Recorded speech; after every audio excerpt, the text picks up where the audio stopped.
Փառաբանության խմբին նույնպես կարող եք նստել հրաշալի փառաբանության համար Աստծո ներկայությունը այստեղ է, ով ազգում Աստծո ներկայությունը։ Քրիստոսը այստեղ է, դու զգում ես նրա ներկայությունը, նա քո կողքին է։ Ամեն։ Այո, մեր աչքերը ինչպես Հովիվ Էդգարն էր ասում, կարողա չեն տեսնում, բայց մենք հավատում ենք, որ նրա ներկայությունը այստեղ է։ Ամեն։ Ես երկար չեմ խոսի, ունեմ մի քիչ ժամանակ, անպայման իհարկե խոսելու եմ Քրիստոսի կատարած գործի մասին, այն ինչ որ ինքը արեց, որովհետև այս աշխարհում այն ինչ որ ինքը արեց, ոչ մեկը չի արել ու չի էլ կարող անել։ Ամեն։ Գիտես, մարդիկ ասում են, այս ամեն ինչը լեգենդներ է, Քրիստոսը իրական չի եղել, դա պատմություններ են։ Այսօր մենք տեսնում ենք ինչպես են մարդիկ նշում Սուրբ Զատիկը ներկած ձվերով, ինչ-որ թռչուններ դնելով կամ փոքրիկ կենդանիներ, ամեն երկրում տարբեր ձևի փոքրիկ այսպես կենդանիներ են դնում։ Գիտեք, այդ ամեն ինչը նորմալ է, ձվերն էլ է նորմալ, այդ կենդանիներն էլ է նորմալ, որովհետև այդ ամեն ինչը նպատակ է ունեցել։ Դրանք հենց այնպես չեն հայտնվել, այդ թռչունները, ձվերը, կենդանիները, ես հիշում եմ, երբ որ ես ավելի երիտասարդ կամ փոքր էի, միայն կարմիր ձվեր կային այն ժամանակ։ Հիմա ձվերը զարգանում են, գնալով ավելի գունավոր են դառնում, սեղանները ավելի ճոխ են դառնում, ավելի այսպես զարդարանքը շատանում է, շատ լավ է այդ ամեն ինչը, փառք Աստծո, պետքա ճոխ լինի, որովհետև մենք տոնում ենք մի բան, որը որ արժանի է տոնելու, բայց արդյոք մարդիկ գիտեն, որտեղից է այդ ամեն ինչը եկել։ Արդյոք դա չի վերածվում միայն նրան, որ տոնակատարություն ու վերջ, բայց չեն հասկանում արմատը որտեղից է եկել։ Ու ինչա դա մեզ տալիս։ Վերջերս լսեցի մեկ այսպես զարմացած ասեց, դու գիտես, Զատիկը հրեական տոն է։ Ասեցի, հա հետո ինչ։ Ասենք թե հրեական տոն է, հայտնաբերություն արեցի, դա։ Արդեն հազարավոր տարի մարդիկ տոնում են, դու նոր 2000 տարի հետո հասկացար, որ հրեական տոն է, հետո ինչ։ Բայց մենք չենք նշում հրեական տոնը, այլ մենք նշում ենք մեր Տիրոջ Քրիստոսի մահն ու հարությունը, ու դա անձամբ մեր հետ կապ ունի։ Ինչ կապ ունի հրեաների տոնը։ Այո, իրանք արել են, դա եկել է այնտեղից, բայց մենք այսօր անձամբ նշում ենք մեր համար, որովհետև նա մահացել է իմ ու քո համար, նա իմ համար գին է վճարել, ու ես դրա համար ուրախանում եմ, ես դրա համար տոնում եմ, ու պատմությունը ուզում եմ կարճ ցույց տամ նոր ուխտից, ինչ կապ ունի դա մեզ հետ։ Գիտեք, ես երբ որ ուսումնասիրեցի Քրիստոսի խաչելությունը, մահն ու հարությունը, ես տեսա, որ Աստվածաշունչը դեռ հազարավոր տարիներ առաջ մարգարեությունների մեջ խոսվել է մեկի մասին, ով որ գալու է, ով որ մահանալու է, խաչի վրա ու հարություն առնելու երրորդ օրը, դեռ մարգարեությունների մեջ գրված էր դրա մասին։ Այսինքն հազարավոր տարի առաջ դեռ Քրիստոսը չեկած մարդիկ դեռ խոսել են դրա մասին։ Ու երբ որ խոսել են, համեմատելով այդ մարգարեությունները նոր ուխտում կատարված նրա գործի հետ, ես հասկանում եմ, որ սա չի կարող լեգենդ լինի, սա չի կարող ուղղակի հեքիաթներ լինեն, սա չի կարող ուղղակի պատմություն լինի, սա ռեալ կյանք է։ Ու դրա համար սկսվել է այս ամեն ինչը նոր ուխտում Մատթեոս 26-րդ գլխում։ Դուք շատ լավ գիտեք այդ պատմությունը, եկեք արագ բացենք, մի քանի տեղ եմ խնդրելու, որ արագ բացենք միասին։ Մատթեոս 26-րդ գլխի 26-րդ խոսքից գրված է, երբ նրանք դեռ ուտում էին, Հիսուսը հացը առավ եւ օրնելով կտրեց եւ աշակերտներին տվեց եւ ասեց. «Կերեք, այս է իմ մարմինը»։ Եվ 27-րդ խոսք. «Բաժակը առավ գոհացավ, նրանց տվեց եւ ասեց. խմեցեք դրանից ամենքդ, որովհետեւ այդ է իմ արյունը նոր ուխտի, որ թափվում է շատերի համար ի թողություն մեղած»։ Գրված է, նրանք նստում ուտում էին, ինչ էին ուտում։ Իհարկե Զատիկի տոնն էին նշում նրանք։ Ամեն տարի հավաքվում էին սեղանի շուրջ, նշում էին Զատիկի տոնը, ու հանկարծ Քրիստոսը անում է մի բան, որը մինչև այդ ոչ մեկը չէր արել։ ու խոսում է մի բան, որը հակասում էր հրեական հասկացողությանը։ Գիտեք դա որն էր։ Դա այն էր, որ վերցնում է հաց, այնտեղ դրված էր հացը, ավանդական հացը եւ գինին էր դրված, հանկարծ այդ հացը ասում է. «Կերեք այս հացը, որովհետեւ սա իմ մարմինն է»։ Ջարդեց ու տվեց աշակերտներին, ասեց. «Կերեք, սա իմ մարմինն է», դրանով ուզում էր ասել, որ խաչվելու է խաչի վրա։ Սկզբից աշակերտները այսպես զարմացան, ոնց կարելի է մարդու միս ուտել։ Հրեաները դուք պատկերացնում եք, ավանդական, իրանք իրանց օրենքները շատ լավ գիտեն, ու հանկարծ ինչ-որ Քրիստոսը, իրանց վարդապետը, ասում է կերեք իմ մարմինը։ Սկզբից իրանք չէին հասկանում, հետո են հասկանում։ Հետո վերցնում է բաժակը գինին, ասում է հերիք չի մարմինը ուտելու մասին էր խոսել, հիմա էլ ասում է հիմա էլ խմեք իմ արյունը։ Էլի նույնը, այդ ազգը ինքը իրավունք չուներ արյուն խմեր, ինքը իրավունք չուներ մարդու արյանը կպներ։ Ու ինքը հանկարծ ասում է խմեք այդ արյունը ու բացատրում է ասում է որովհետև սա խորհրդապատկերն է իմ արյան, որ թափվելու է խաչի վրա, որը նշանակելու է, որ մարդկանց մեղքերի թողության համար։ Իմ դուրը գալիս է այդ բառը, որ գրած է շատերի մեղքերի թողության համար, այդ շատերի բառը այնքան դուրս գալիս է, ես հասկանում եմ, որ այս շատերի բառը նշանակում է, որ բոլորի համար է ինքը գինը վճարել։ Ինքը մեղքի հարցը լուծել է լիովին, ոչ թե կիսատ պռատ, որովհետև դուք ասես իսկ ինչ է նշանակում կիսատ պռատ, երբ որ հին ուխտում գառներին մորթում էին, թռչուններին մորթում էին, արյունը թափվում էր մարդկանց մեղքերի պատճառով, դա կիսատ պռատ էր նշանակում մեղքերը ներվել։ Դրա համար էլ մենք տեսնում ենք ինչ որ թռչուններ են դնում տոնական, ինչ որ կենդանիներ են դնում, որովհետև արյունը թափվել էր դրանց, ու այդ արյունը այն ժամանակներում նրա համար էր թափվում, որ մարդու մեղքերը ներվեն, իբր թե ներվեն, ժամանակավոր։ Բայց մենք գիտենք, որ Քրիստոսի արյունը ինքը ժամանակավոր չի վերացնում մեղքի հարցը, այլ նա հավիտյան լուծում է մեղքերի հարցը։ Ու դրա համար մենք կարող ենք համարձակ ասել, որ մենք ազատ ենք մեղքերից։ Ու այստեղ այսօր գրած է շատերի, ես հասկանում եմ, որ բոլորի համար։ Նույնիսկ այն մարդիկ, ովքեր չեն հասկացել նրա զոհը ու չեն ընդունել Քրիստոսին, միևնույնն է նա բոլորի համար մահացել է։ Մեղքի հարցը լիովին լուծել է, խաչի վրա նա հենց այնպես չի բարձացել։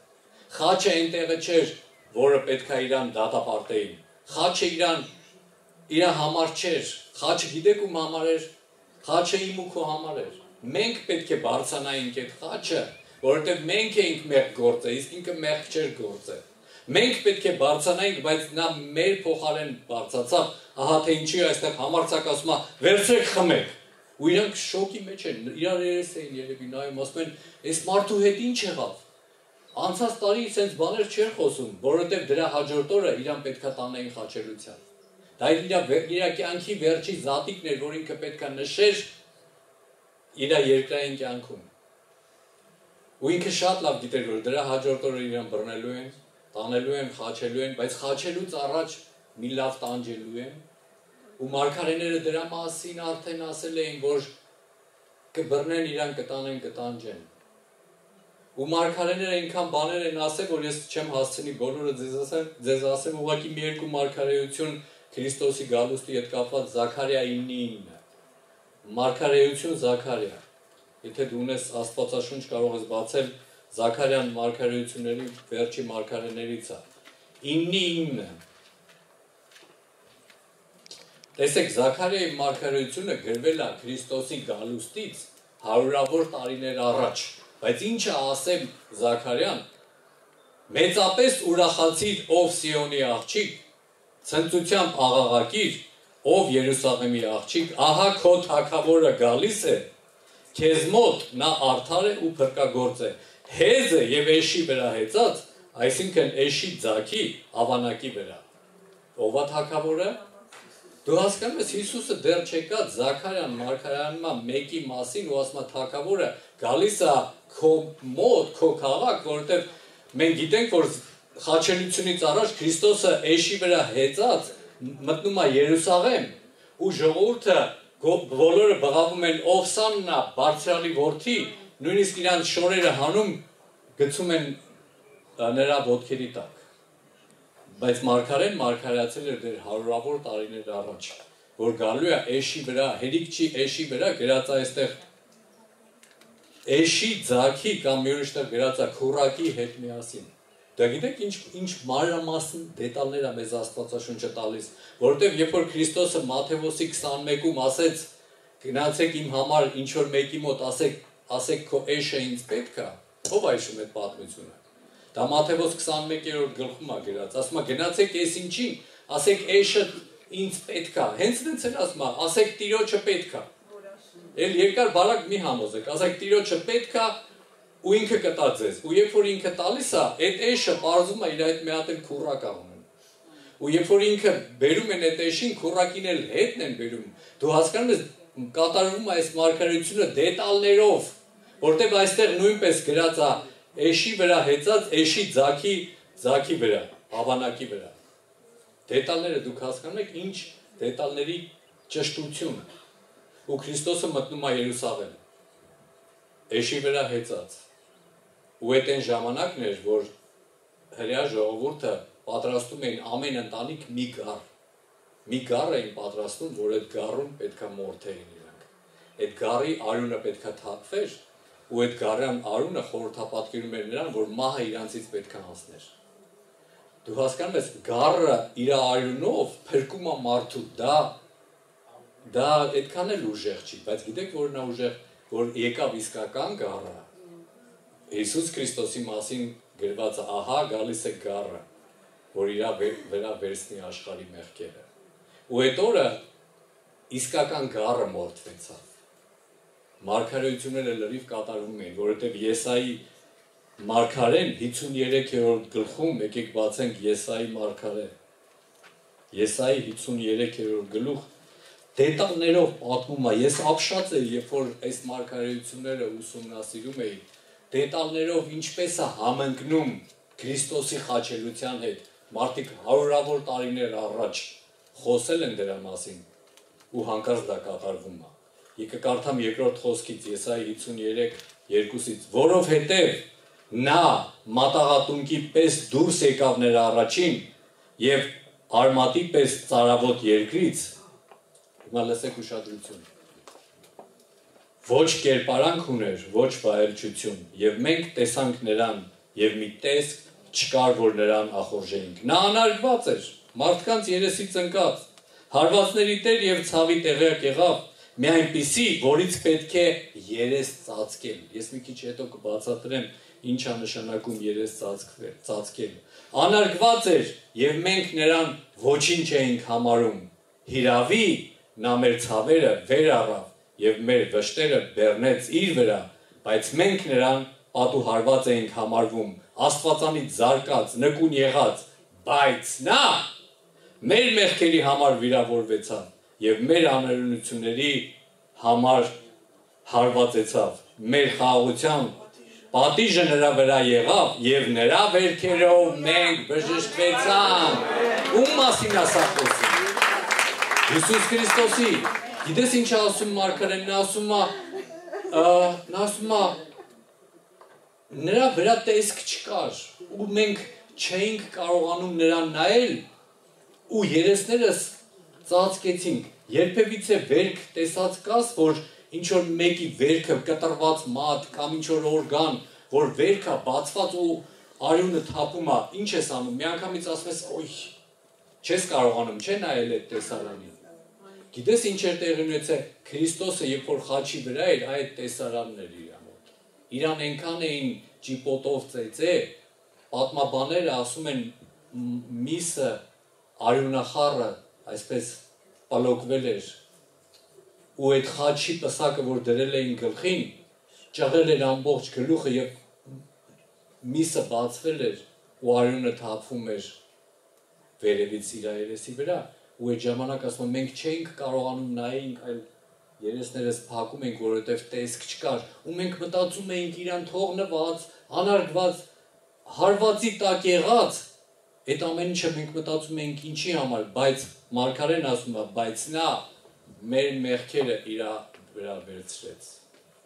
մեր պատիժը իր վրա վերցրեց ու մենք նրա վերքերով այդ վերքերը պատկերացրեք այդ վերքերը, որ մենք չենք էլ պատկերացնում ինչ վերքերի Տերը նա եղել։ Գիտես ուրիշ խաչյալներին, որ տանում են խաչելու, միգուցե այդքան չէին ծեծե, ինչքան նրան էին ծեծե։ Ու նա համաձայնվել էր, որ իրան ծեծեն, որովհետև ինքը շատ լավ հասկանում էր, ամեն ճիպոտի հարվածը դա ինչ որ մեկի մեղքն է իր վրա վերցնում ու հանցանքն ու պատիժն է կրում իր վրա։ Ամեն մի այդ խաչի, ամեն մի փշեպսակը, որ դրվում էր իր գլխին, ամեն մի անարգանքը, որ գրածա, որ իրան շատ անարգում էին, մերկացրել էին ամբողջությամբ։ Դուք հասկանում եք, որ տղամարդուն մերկացրել էին ամբողջությամբ, այդ մենք ենք նկարների մեջ տեսնում, որ շորով փաթաթված։ Ասում են պատմաբանները, որ նա լրիվ մերկ է եղել, ու ինչի կանանց չթողեցին առաջ գան, որովհետև ինքը լրիվ մերկ է եղել։ Դրա համար չեն թողել, որ առաջ գան։ Ու մերկացնելու հետ միասին այդքան տանջել, թքել, անարգել, ու ինքը գիտակցում էր, որ դա անում է ինչ որ մեկի մեղքը իր վրա վերցնելով։ Ու նույնպես ասում են, որ երբ որ մեղքը դրվեց խաչի վրա նրա վրա, երբ որ նրան խաչեցին, մի պահ եղավ, որ երբ որ ինքը բղավեց, ասեց, հայր ինչի ինձ թողեցիր, դա այն պահն էր, որ աշխարհի բոլոր մեղքերը, ցավերը, անեծքն ու բոլոր հիվանդությունները դրվեց իր վրա ու դրա պատճառով հայրը մի պահ թողում է իրան, որովհետև ինքը դառնում է աշխարհի ամենամեղավոր մարդը։ Իսկ մեղքը բաժանում է Աստծուց, դուք լավ գիտեք։ Ու ասում են, որ բոլոր հիվանդությունների անունները աշխարհի վրա ինչ տեսակի հիվանդություն որ կա, եղել է ու կարող է լինի, այդ բոլոր հիվանդությունները դրվեց իր վրա։ Ու ասում են, որ իր մարմինը աղավաղվել է։ Մենք չենք տեսել, ուղղակի ես լսել եմ այդ պատմությունը, որ աղավաղվել է հիվանդությունների պատճառով, ու ինքը դա կրել է, համբերել է։ Ես մի բան եմ հասկանում, որ եթե այդ հիվանդությունների ինչ անուն ուզում է լինի, դրվել է իր վրա, ինքը վերցրել է իր վրա, ապա մենք այսօր կարող ենք ազատ լինել այդ հիվանդությունից։ Ինչ անուն ուզում է լինի։ Դրա համար մենք շատ ժամանակ աղոթում ենք, ասում ենք, հիվանդության անունը տալիս ենք ու ասում ենք Հիսուսի վերքերով ես բժշկված եմ։ Խաչի վրայի այդ ամեն թափած արյան կաթիլը ես մի անգամ հայտնություն ստացա, որ հատուկ կաթիլ կա իմ համար ու հատուկ կաթիլ կա քո համար։ Ես մի անգամ հայտնություն ստացա, որ այդ կաթիլը տեսա ոնց է կաթում, ու ես ասի, սա այն կաթիլն է, որ իմ հիվանդության համար է կաթացել, ու ես վերցրեցի դա։ Ու ես հասկացա, որ դրա մեջ կա ազատություն, բժշկություն, ուրախություն, աղոթքների պատասխան, ու այն ինչ որ ինձ անհրաժեշտ է իմ շուրջը եղող մարդկանց համար, իմ ընտանիքի, իմ զավակների համար։ Դա հայտնություն է Քրիստոսի արյան մասին։ Հավատում ես, որ նույնպես քո համար կաթիլ կա։ Հավատում ես, որ քո հիվանդությունը վերցրել է իր վրա։ Սա հեքիաթ չի, սիրելիներս, մարդիկ ասում են հեքիաթ է, հնարված կերպար է Քրիստոսը, լեգենդներ է, նման շատ արտահայտություններ, բայց ես երբ որ կարդում եմ այս պատմությունը, ես հասկանում եմ, որ սա ռեալ պատմություն է, մեկը, որ արել է դա իմ համար։ Ու ես ոնց կարող եմ մոռանամ այդ զոհը, անարգեմ այդ զոհը ու չհարգեմ ու չպատվեմ։ Ամեն։ Դու տեսնես Եսայի մարգարեությունը կա հարյուրավոր տարիներ առաջ էր եղել, հանկարծ կատարվում է։ Նույնպես կատարվում է, գիտեք որ մարգարեությունը Ծննդոց 3:15-ում գրված է, որ Աստված օծին ասում է, ինքը կջարդի քո գլուխը, իսկ դու էլ կխայթես իր գարշապարը, գիտեք որն է գարշապարը։ Կրունկները դա կոչվում է գարշապար։ Մարդու կրունկը անվանում են գարշապար։ Ասում է նա կջարդի քո գլուխը, օծին է ասում Աստված։ Ու մենք գիտենք օծ ով է։ Ով է օծը։ Սատանան դեռ ծննդոց գրքում արծված ասել է, սատանա նա կնոջից ծնվածը ու կնոջից ծնվածը վերջապես մենք իմանում ենք ով է։ Հիսուս Քրիստոս, որովհետև իր մասին գրած է կնոջից ծնվածը, շատ կարևոր է աստվածաբանորեն, որ մենք նույնպես իմանանք, որ Քրիստոսը կնոջից ծնվածն է։ Այո, Աստված է ինքը, բայց կնոջից ծնվածը։ Ու կնոջից ծնվածը գրած է կջարդի քո գլուխը, դու էլ կխայթես իր գարշապարը։ Խաչի վրա, երբ որ մարդկանց խաչում էին, իրանք այդ ծանրությունից, որ կախված էին խաչի վրա, ուզում էին իրանց առաջ հրեին, որ մի քիչ կարողանային շնչեին, դա շատ դաժան տեսարան է եղել, ու գիտեք ինչ էին անում, զինվորները գալիս էին, ջարդում էին խաչված մարդկանց ոտքի ոսկորները, գիտեք ինչի, որ ուժ չկարողանա տա իրան հրի առաջ, որ կարողանա մի քիչ շնչի, բայց Քրիստոսի մասին գրված է, որ նրա ոսկորները չջարդեցին, գիտեք ինչի, որովհետև էլի նույն մարգարեությունն է եղել հարյուրավոր տարիներ առաջ, ու ես ուզում եմ այդ մարգարեությունը կարդամ, լավ եկեք պատմությունը կարդանք, Հովհաննես 19:31, խաչի պատմությունը մի քիչ նայենք, Հովհաննես 19:31,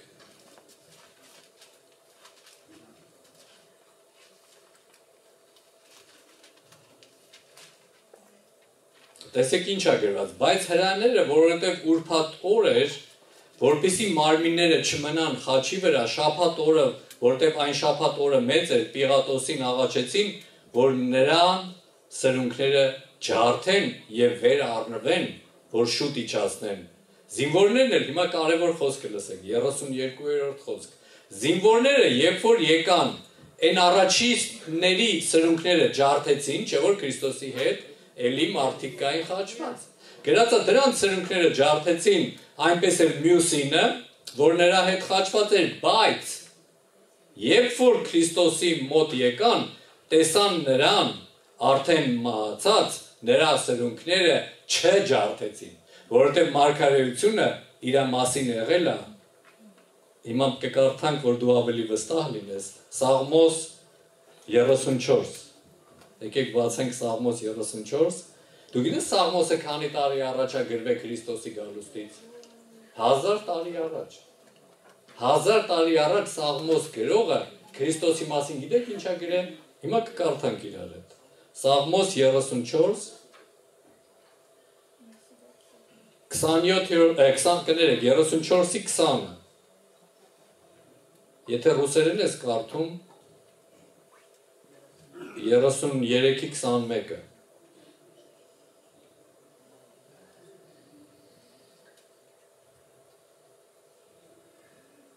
Տերը պահում է նրա ամեն ոսկորները, որ նրանցից ոչ մեկը չկոտրվի։ Ում մասին այս Սաղմոսը գրած։ Սաղմոս երգուն, որ գրել է, ինքը չի հասկացել ինչ է գրում ինքը։ Գրել է Տերը պահում է նրա ամեն ոսկորները։ Դա իր որդու մասին է մարգարեություն։ Որ խաչի վրա իր ոսկորները նույնիսկ չի ջարդվել։ Ուրիշների բոլորի ոսկորները փշրեցին։ Բայց իր գրածա ոսկորները չջարդեցին, որովհետև նա արդեն մահացել էր, էլ ինչ ջարդեին։ Ու զինվորը ուղղակի գիտես ինչ արեց, տեսավ մահացած է, չհավատաց որ մահացած է, երևի ինձ միտք եկավ, ասեց հլը մի հատ էլ ստուգեմ, տեսնեմ մահացած է թե չէ, ու վերցրեց գեղարդը, մցրեց իր կողերի մեջ, որպեսզի համոզվի մահացած է թե չէ, ու այդտեղից գրած արյուն եւ ջուր եկավ, էլի կան մարգարեությունները դրա համար, որ ամեն ձևով ինքը իրականացրել է այդ գործը, խաչի վրա, ոչ մի կիսատ բան չի արել, ոչ մի թերի բան չի արել, պակաս բան չի արել, սիրելիներս, ջուրը, արյունը հոսում է, ու նա հասկանում է, որ այո, նա իրոք մահացած է, ու գիտեք դա այնտեղն է, այն ժամն է, որ նա մահացավ, մահանալուց առաջ բղավում է այսպես կատարվեցավ, կատարվեցավ մի բառը ասում ու մահանում է, ու այդ այն պահն է, որ ամենա դա, գիտեք, ոնց ասեմ,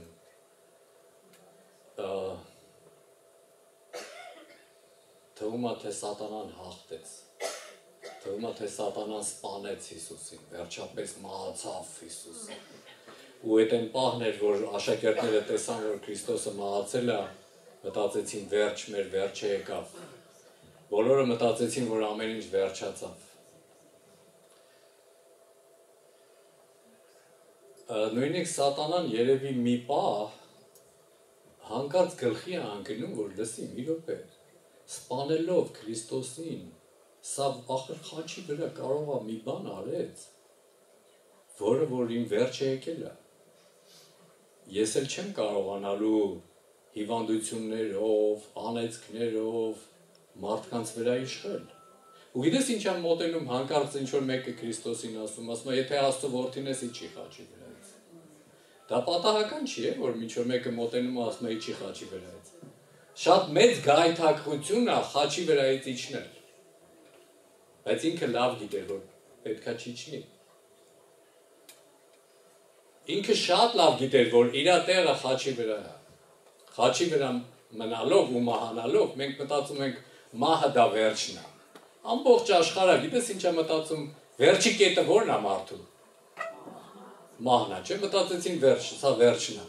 Ուզում եմ ձեզ լավ լուր ասեմ, չնայած մահվան մասին եմ խոսում, բայց լավ լուր ասեմ։ Մահը չկարողացավ պահի Քրիստոսին, որովհետև նա հարություն է, որովհետև նա քանդեց մահի մեղքի անեծքի ուժը ու հաղթեց, հիմա լսեք կարևոր ուշադիր բան, եւ հաղթեց մահին։ Ով հաղթեց մահին? Հիսուսը, մեր Տերը։ Դու տեսնես մարգարեությունները կատարվում են մեկը մյուսի հետևից այնքան շատ էր մարգարեությունները, որ ես իրականում չեմ ուզում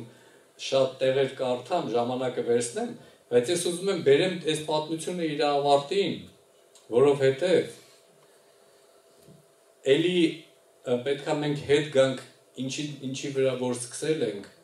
Մատթեոս 26-րդ խոսքը իրականացավ խաչի վրա։ Հիշում եք սեղանին նստած ուտում էին, ասեց առեք կերեք իմ մարմինը, խաչվեց խաչի վրա իրականացավ։ Ասեց խմեք իմ արյունը, որը թափվելու է մարդկանց մեղքերի թողության համար, այդ արյունը թափվեց, իրականացավ իր ասած խոսքերը։ Եվ հիմա ինչ ենք մենք տեսնում։ Մենք տեսնում ենք, որ գառը, որը անմեղ ու անարատ էր, նրա արյունը այսօր ուժ ունի ներելու։ Դա ոչ թե ուղղակի միանգամյա արյուն է, ոնց որ հին ուխտում գառների, թռչունների տարբեր արյունը թափվում էր, չէ՞։ Մենք նույն սովորություն ունենք, մատաղ ենք ասում, որոշ տեղեր տարբեր ձևերով են անում մատաղը, միտեղ գառ են տանում, միտեղ աքլոր են տանում, բայց բոլորի նպատակը մեկն է, արյունը վերցնում են, քսում են, ինչ որ ճակատներին, դռների վրա են քսում, այդ իրանք չեն հասկանում ինչի համար են անում, ուղղակի սովորության համաձայն եկել է, բայց մենք հո լավ գիտենք ինչի համար է, որտեղից է դա եկել է, որովհետև իսկական գառը ոչ թե միանգամյա ուժ ունի իր արյունը, որ թափեց մեղքերի թողության համար, այդ արյունը մինչև հիմա էլ ուժ ունի ու հավիտյան ուժ ունենալու։ Այսինքն այդ արյունը քսված է մեր ճակատներին, մեր դռների վրա, մեր կյանքերի վրա, արդեն քսված է, մեզ էլ պետք չի ուրիշ կենդանու արյուն թափել։ Մեզ հարցնում են, ասում են, կարելի է մատաղ անել։ Ասում են, սիրելիս, եթե ես հասկացրել եմ իսկական մատաղը ով է եղել, ով է թափել իսկական արյունը իմ մեղքերի թողության համար ու իմ պաշտպանության համար, մի քիչ ասում են ավելի հաստ քսեք այդ ոչխարի արյունը, որ ավելի շատ պաշտպանվի երեխեն։ Մի քիչ այդ արյունը սենց չգիտեմ ինչ արեք։ Գիտես, կենդանու արյունը այլևս խաչելությունից հետո դադարել է իր ուժը։ Էլ ուժ չունեն կենդանու արյունները, որովհետև իսկական գառը Հիսուս Քրիստոսը թափեց իր կենդանի կյանք տվող, ներող արյունն է թափել։ Ու մեր մեղքերը ներված են։ Ամեն։ Թե չէ, գիտեք ինչ կա, այս բանը կարելի է, այն բանը կարելի է, ահա կարելի է, մենք էլ ենք ձու ներկում, մենք էլ կարող է սեղան գեղեցիկ դասավորենք, բայց մենք հասկանում ենք, որ զորությունը ոչ թե ձվերի, ճագարների, հավերի և աքլորների մեջ է, այլ որ նրա արյունը մեզ մաքրել է, որ նրա արյունը մեզ լվանում մաքրում է, ամեն անգամ մենք գալիս ենք Տիրոջը ու երբ որ մենք ներողություն ենք խնդրում, մենք հիշում ենք նրա կատարած զոհը խաչի վրա, այդ արյունը ևս մեկ անգամ մեզ լվանում մաքրում է, խոսքը ասում է սպիտակ ձյան պես, ներելով արդարության շորերը մեզ հանդերձները հագցնում։ Եվ ինչ տեղի ունեցավ,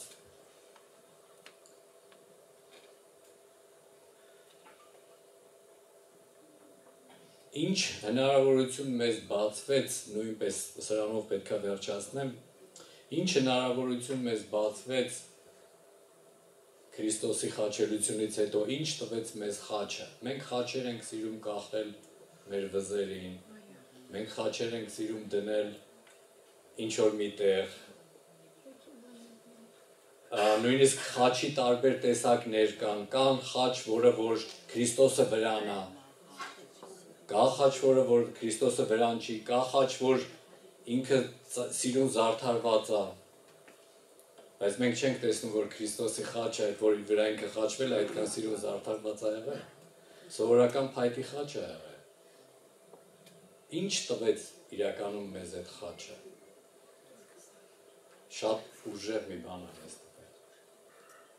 Բայց մինչև դա ասել է ինչա մեզ տվել, ուզում եմ նույնպես պատասխանեմ այն հարցին,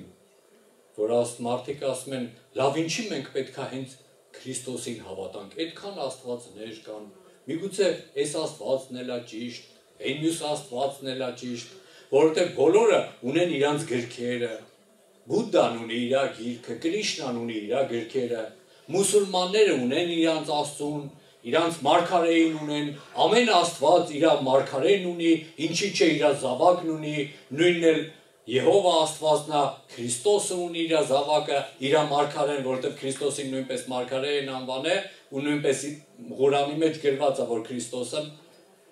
մարգարե է։ Լավ ասում է, այսքան աստվածների մեջ մենք ինչ իմանանք, որ հենց Քրիստոսն է ճշմարիտ աստվածը։ Գիտեք ինչ, երբ որ ինձ հարցնում են այդպիսի հարցեր, ես ասում եմ, լավ, շատ լավ։ Հիմա եկեք տեսնենք, այդ բոլոր աստվածները մահացել են թե չէ։ Այո, մահացել են, բոլորն էլ մահացել են, ասեմ քեզ շատերի գերեզմանը նույնիսկ կա։ Այո, Քրիստոսն էլ մահացավ, իր գերեզմանն էլ կա։ Բայց հիմա հարց, այդ բոլոր աստվածներից ինչ որ մեկը հարություն առել է, երբ որ ինձ առաջարկում են պաշտի ես Աստծուն, ես իրանց հարց եմ տալի, քո Աստվածը մեռելներից հարություն առել է, ասում է չգիտեմ, երևի չէ, դե որ չէ, ուրեմն ինձ պետք չի քո Աստվածը, որովհետև ես գիտեմ մեկին, ով որ այո մահացել է, այո գերեզմանն էլ կա, բայց նա չի մնացել այնտեղ, նա հարություն առել ու նա հաղթել է կյանքը, ու դրա համար էլ նա կոչվում է Աստված ճշմարիտ։ Ինձ շատ պետք չի ապացույցներ, մի հատ տեսնեմ Բուդդան ինչ կարա անի, Կրիշնան ինչ կարա անի, միգուցե կարող անի, դա ինձ չի հետաքրքրում, ինձ մի բան է հետաքրքրում, ով կարա մեզ կյանք տա, ով, անունը չեմ հարցնում, ով ինչ է արել, լավ այսպես ասեմ, ով կարող է մեզ կյանք տա, ով որ հաղթել է մահը, եթե դու մահը չես հաղթել, դու ինչ կարող ես ինձ տալ, առնվազն մահ, ուրիշ ոչ մի բան, բայց նա ով հաղթել է մահը, նրա անունն է Հիսուս Քրիստոս, նա մեզ կարող է կյանք տա, ահա թե ինչի ես հավատում եմ Քրիստոսին, ահա թե ինչի նա է միակ իմ Աստվածը, նա է կյանք տվողը, ու մենք կարող ենք մեր կյանքում տեսնել, որ անիմաստ ապրում ենք, Քրիստոսին Տեր ընդունեցինք, կյանքը իմաստավորվեց, նույնիսկ զարմանում են, ասում են, այս հավատացյալները հավաքվում են քեֆ անելու, առանց խմելու ունենց քեֆ են անում։ Ես շատ շուտվանից եմ դա լսել ու համոզվեցի նաև ձեր մեջ լինելով, մի քանի օր առաջ, ու կողքից մարդիկ կային, զարմացել են, ասում էին, առանց խմելու ես ինչ քեֆ են անում։ Ասեմ, որ շատ քեֆ անող ժողով եկեղեցի եք դու։ Քեֆ, չի քեֆ անող, ուտող, խմող բառը չի ասում, բայց եկեղեցի եք դու։ Ձեր մասին գիտեք ինչ կարելի է ասել, որ դու գիտեք, որ երկնքում հարսանիք է լինելու։ Այդ հարսանիքի կազմակերպիչը գիտեք ով է լինելու։ Ստրասբուրգի կյանքի խոսքը։ Դուք ասես հումոր ես անում։ Թեկուզ հումոր եմ անում։ Ամեն հումոր իր մեջ պարունակում է իր ճշմարտությունները։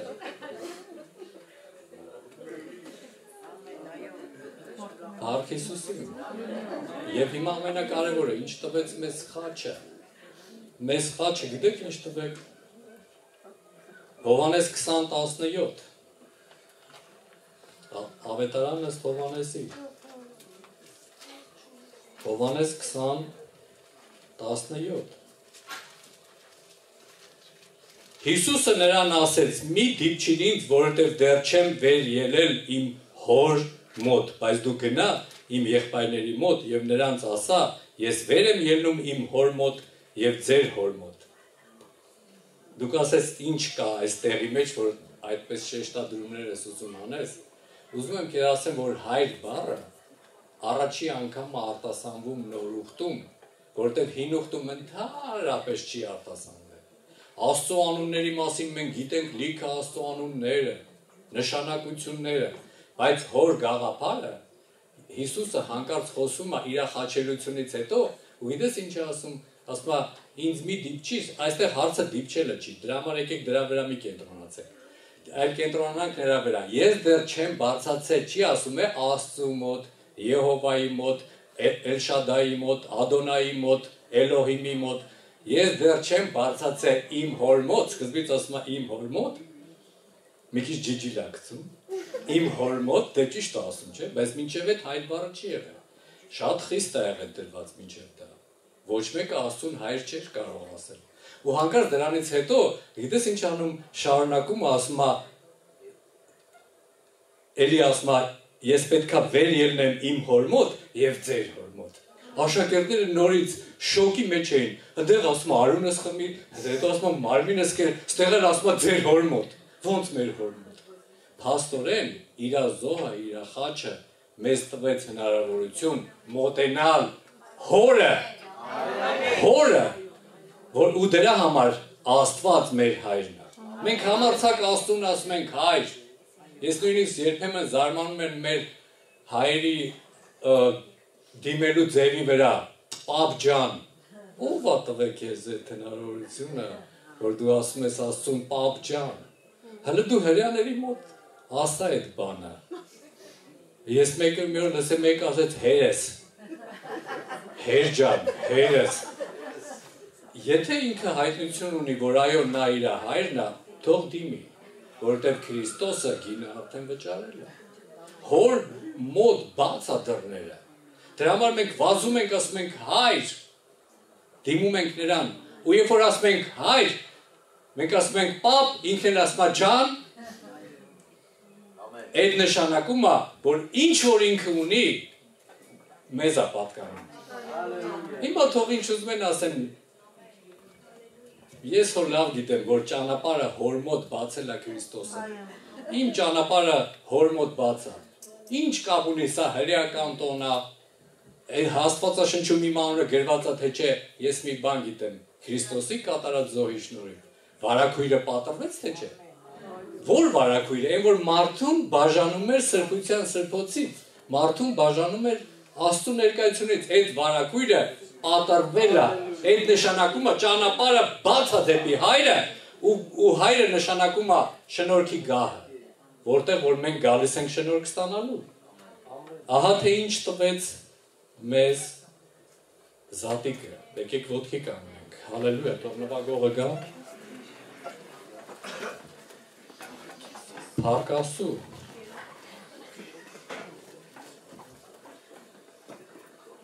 Ահա թե ինչի Քրիստոսը աշակերտներին երբ որ սովորեցրեց աղոթելու, գիտեք ինչ էր ասում, ասում էր ոնց դիմեք, հայր մեր։ Հիմա մենք համարձակ խոսում ենք դրա մասին, աղոթում ենք, ասում ենք հայր մեր, դիմում ենք հորը, Աստծուն որպես մեր հայր, բայց մենք պետք է մի պարզ բան հասկանանք, դա Հիսուս Քրիստոսի կատարած զոհի շնորհիվ է։ Ահա թե ինչի մենք նրան ընդունում ենք մեզ Տեր ու Փրկիչ, ահա թե ինչի մենք չենք ուզում ուրանանք, ուրիշ Տեր մեզ պետք չի։ Մեզ պետք չի ուրիշ աստվածներ, ուրիշ մեկը, որովհետև նա այդ ճանապարհը բացել է իր արյան շնորհիվ։ Ու այսօր իր արյունը, ես այնքան ռեալ զգում եմ, որ այս տոնի արդի իր արյունը այս եկեղեցու վրա է։ Իր արյունը մեր վրա է։ Հիմա ուրիշ բաներ մի մտածեք, աշակերտների նման մի մտածեք, որ ասում էր արյունս խմի, ինքը հանիբալիզմի մասին էր խոսում, մարդակերության, չէ։ Երբ որ ես ձեզ ասում եմ արյունը մեր վրա է, պարտադիր չի, որ դու զգաս այդ արյունը քո վրա ֆիզիկապես, ուղղակի դու կարաս տեսնես հավատքի աչքերով, Ու այդ կաթիլները, երբ որ ես ասում եմ խաչի վրա թափվել է, կաթացել է քո բժշկության համար, այդ կաթիլի մեջ կա բժշկություն, ու եթե դու այսօր ունես ցավ, առաջարկում եմ գան Քրիստոսի առաջ։ Հալելույա, փառք Աստծո։ Ես տեսնում եմ նույնպես, որ Քրիստոսի շնորհքը, ողորմությունը, այդ համարձակությունը, որ այդ հայտնությունը դուք ունեք մոտենալ գահին, ձեր համար դա բաց է։ Բաց է այն աստիճան, որ դուք համարձակ գալիս եք Աստծուն, ձեր եկեղեցին, ձեր հովվից սկսած, հովվի ընտանիքից, որ շնորհքի գահին գալուց մենք գիտես ինչ ենք ստանում այնտեղ, ինչ ենք ստանում շնորհքի գահի մոտ։ Իհարկե շնորհք առաջերտին, չէ՞։ Շնորհքը լավ բան է, թե չէ։ Մենք հայերս այդ բառի նշանակությունը պետք է որ լավ իմանանք, որովհետև երբ որ մեկը մի տաղանդ ունի, ասում ենք շնորհքով մարդ է։ Սա նշանակում է դու գալիս ես այնտեղ տաղանդներ, ու ես տեսնում եմ այդ տաղանդները ձեր վրա այսպես կախած։ Ձեր մեջ լիքը տաղանդներ եմ տեսնում կախված շնորհքի գահից, որտեղ գահից պետք է նույնպես վերցնել։ Այո, գահը կա, բայց այնքան մարդ կա, այսօր այդ գահից չի օգտվում, չի վերցնում շնորհքի պարգևները, այսինքն պարգևներ Տիրոջից։ Տարբեր պարգևներ, ու ես հոգով զգում եմ, որ այստեղ լիքը մարդիկ կան, որ պարգևներ ունեն, ռեալ պարգևներ ունեն, հոգու պարգևները, ինչի չէ ծառայության պարգևները։ Ու երբ որ այդ պարգևները շատանում են, եկեղեցին էլ չի կարող մնալ ուջուր։ Ինքը մեխանիկորեն աճելու է, ու երբ որ աճելու է, չի կարա ինչ-որ մի փոքր ինքը շուրջը պայթացնելու է։ Ու պարգևները հենց այնպես չի տրվում։ Իրես պարգևը լավ բան է, բայց դա հենց այնպես չի տրվում։ Ու եթե ուզում եմ ասեմ քեզ մի բան, քանի որ պարգևների մասին եմ խոսում, երբեք չհպարտանաս քո պարգևով։ Լավ հիշի, ես այսօր մարգարեական ուզում եմ ասեմ, եթե դու հպարտանաս քո պարգևով, Աստված այդ պարգևը չեմ ուզում ասեմ կվերցնի, բայց կարող է չաշխատի։ Եթե հանկարծ հպարտանաս քո պարգևը, որովհետև այդ պարգևը մերը չի։ Դա մերը չի, դա Աստծուց է։ Ամեն։ Ու այդ պարգևը տրված է եկեղեցու շինության համար, սուրբերի կատարելության ու եկեղեցու հասունության համար։ Հասունության, ոչ թե մնալ նույն աստիճանին ու գիտես ինչ անել, ասել դու գիտես ես ինչ պարգևներ ունեմ, բայց պարգևը հասունանալու համար է։ Եկեղեցու շինության համար է։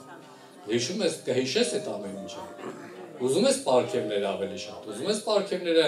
գործեն քո կյանքում։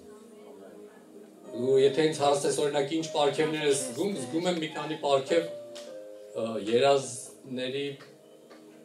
մեկնաբանության, օրինակ, որովհետև ձեր մեջ լիքը մարդ կա երազ է տեսնում։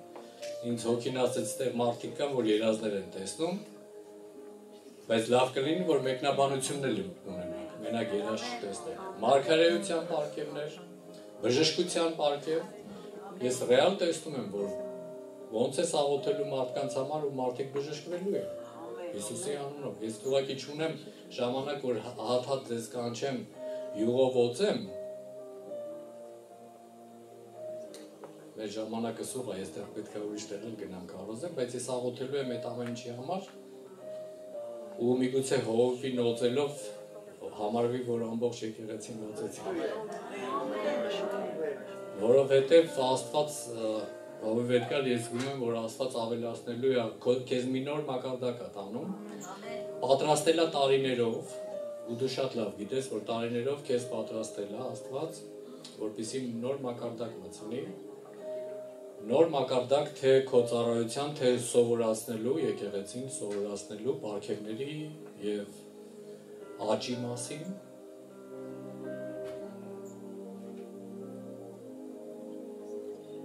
Ու ես գիտեմ, որ դա գալու է, այդ օծությունը գալու է։ Գիտեք, ես կարող եմ իհարկե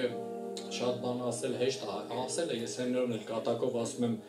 այնքան հեշտ է, որ քարոզիչը գա, ասի մի բան մարգարեանա ու ինքը թողում գնում է, հետո այդ բեռը մնում է եկեղեցու վրա, դուք պետք է անեք։ Ես չեմ ուզում ուղղակի ասող լինեմ, ուղղակի բառեր ասեմ, բայց ես ինչ որ զգում եմ, դա զգում եմ։ Այդ աճը ռեալ զգացվելու է եկեղեցում։ Ես մի ուրբաթ օրը խոսում էի նույնպես աճող եկեղեցիների մասին, ոնց է Աստված աճ է տալիս։ Այդ նշանակում է իր հետ նույնպես դժվարություններ են գալու, որովհետև մի եկեղեցում ես մարգարեական խոսք ասեցի, իրանք նենց էին ուրախացել, բայց հետևից խոսքը եկա, որ նույնպես դժվարություններ են գալու։ Ու մենք շատ ժամանակ ուրախանում ենք լավ բաների համար, որ պետքա տեղի ունենա, բայց դժվարությունները չենք ուզում, որ գա հանկարծ։ Բայց ամեն հաղթանակ իր հետ նոր դժվարություններով միջով ենք անցնում։ Գալու է դժվարություններ, բայց դուք անցնելու եք այդ դժվարությունների միջով։ Որովհետև Տերը գիտի ինչքան թույլ տա։ Ու դրա համար ես ուզենալու եմ յուղողոցեմ միայն պաշտպանության համար, որ Տերը պաշտպանի ամեն չարի, ամեն թշնամու բերած փորձություններից, հարցակումներից, կրակոտ նետերից Տերը պաշտպանի Հիսուսի անունով։ Հալելույա։ Հալելույա, շիթարաբասան։ Այդ յուղը կարելի է, ես իմ այդ յուղը բերել եմ։ Սա ինչ-որ ծառայության օծում չի, ուզում եմ բոլորդ հստակ իմանաք, ես չեմ օծում իրանց ինչ-որ մի ծառայության համար կամ ձեռնադրություն չի, սա ուղղակի ես նորից եմ ուզում նշեմ, որ ստացել եմ իմ հոգում պաշտպանելու համար, որովհետև ես զգում եմ, որ այն ինչ-որ գալու է ձեր եկեղեցու վրա, սկսած հովիվներից, դա պետք է Աստծո պաշտպանությունը լինի, Հիսուսի անունով, հալելույա Տեր Աստված, այս յուղի օծությունը Տեր, օծում եմ բարուներին Հիսուս Քրիստոսի անունով Տեր, որպես պաշտպանություն Հիսուս Քրիստոսի անունով Տեր ջան, քո պաշտպանությունը լինի Տեր, նրա ծառայության վրա, նրա ընտանիքի վրա Տեր, նրա զավակների, նրա շուրջը եղող, այն ինչ որ ինքը ունի, Հիսուս Քրիստոսի անունով Տեր ջան։ Ու այն ինչ որ դու ունես իրանց համար, այս եկեղեցու համար, դա ամեն բան իր ժամանակին լինելու է Տեր։ Թույլ չտաս, որ հոգս անեն Տեր ջան։ Որտեղ դու արդեն հոգս ես արել իրանց համար։ Մենք այսօրը, այս Սուրբ Զատիկի օրը ասում ենք, որ դու խաչի վրա ամեն բան արդեն արել ես ու իրանք արդեն ունեն այդ բանը։ Ես աղոթում եմ, որ պաշտպանված լինի, ոչ ժամանակից շուտ լինի, ոչ էլ ուշանա, ու միշտ հիշեք, որ Տերը երբեք չի ուշանում, չհանձնվեք, չթուլանաք, Հիսուսի զորավոր ու փառավոր անունով Տեր ջան, օրհնում եմ իրանք ընտանիքը, այս եկեղեցին իրանց միջոցով թողես օծությունը, հոսի ամբողջ եկեղեցու վրա Տեր, քո պաշտպանությունը լինի ամեն անդամի վրա, ես հենց հիմա աղոթում եմ այս եկեղեցու ծառայողական անձնակազմի համար, մարդիկ ովքեր որ ծառայության մեջ են իրանց պաշտպանության համար, իրանց ընտանիքների, իրանց կյանքերի, ու նույնպես այն մարդիկ, որոնք Տերը պետքա բերի այս եկեղեցի, նոր մարդիկ, որ պետքա բերի, ես աղոթում եմ, որ չարը չկարողանա գողանա, թող քանդվի սատանայի գործերը, ու այն ինչ որ Աստծուց է դա իրականանա։ Հենց հիմա Հիսուսի զորավոր ու փառավոր անունով։ Ու բոլորս ասեցինք ամեն, ամեն, փառք Հիսուսին։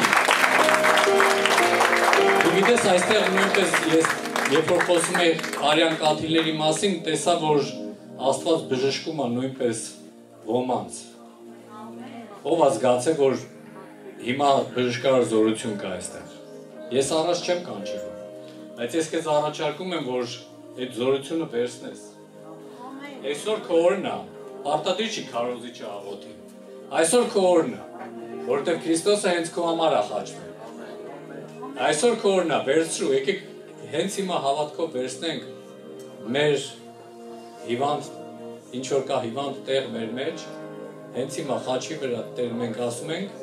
որ դու խաչի վրա վերցրել ես այդ հիվանդությունը, ես հրաժարվում եմ, հենց այդպես էլ ասա, ես հրաժարվում եմ այդ հիվանդությունից,